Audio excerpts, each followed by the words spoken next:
في ساحة للعلم كنا نلتقي والحب والإخلاص زاد قلوبنا.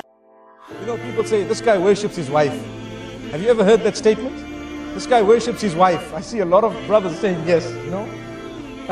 That is not, the meaning of it is not worship as in rendering an act of worship for. No, all it means is he obeys his wife's instructions. That's what it means. And I can give you on a lighter note, and I really like this because it plugs in, we're all human beings and we like a little bit of, you know, humor sometimes. They say there was a king and he called all his subjects, the males, and he says, anyone who is ruled by his wife, come in this line.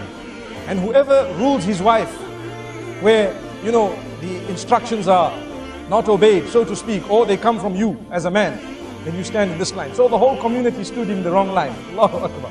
They all stood in a line saying, no, if my wife sees me in the other line, I'm dead meat. You see? So what happened is, they all got one egg each, an egg. They were given one egg. And there was one man who stood in the line. I'm the man. You know, in the house, I'm the man. So the king was so happy, at least amongst my subjects, there is one man who has such greatness, you know, meaning he has the quality of rujula, you know, he's a man, you know. So now the king gave him a horse, brown horse. And in fact, the king told him, choose from the horses you want. So he chose the brown one and left the black one. And he rode home, galloping away. Everyone else went home with one egg. So when he got home, his wife, he looked at her and says, you know what? She says, what? Today I got a horse because I am the boss. You see? I got a horse because I'm the boss. She says, okay, that's good. Excellent, so you're the boss. So he says, you know, I was told to choose from 3 horses. There was a white one, a black one, and this brown one that I've actually come with. This was the best one. She says, wow, you look great in it. You look great in this horse, but you'd look greater in the black one. He says, well, not a problem. I had a choice. I can go back and get the black one. So he goes back galloping to the castle. And he says, oh king. The king says, yes, what's happening? He says, I just want to swap my horse. He says, why? When I went home, my wife told me that you'd look better in the black horse. The king says, no problem. He took the horse and gave him one egg.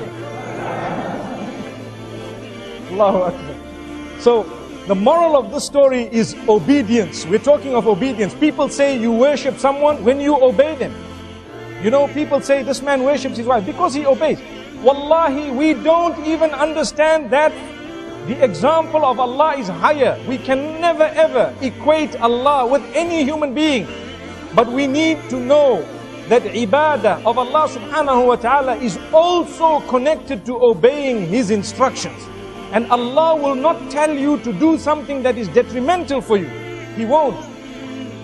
Whatever Allah has instructed you to do, and whatever He has asked you to abstain from, all of that is for your benefit, oh man. Why is it that we want to look at it and think that this is very difficult when, if someone were to tell us to do something that is not beneficial for us, because we love them, we might end up doing it. Why is it that we don't show higher love for Allah subhanahu wa ta'ala?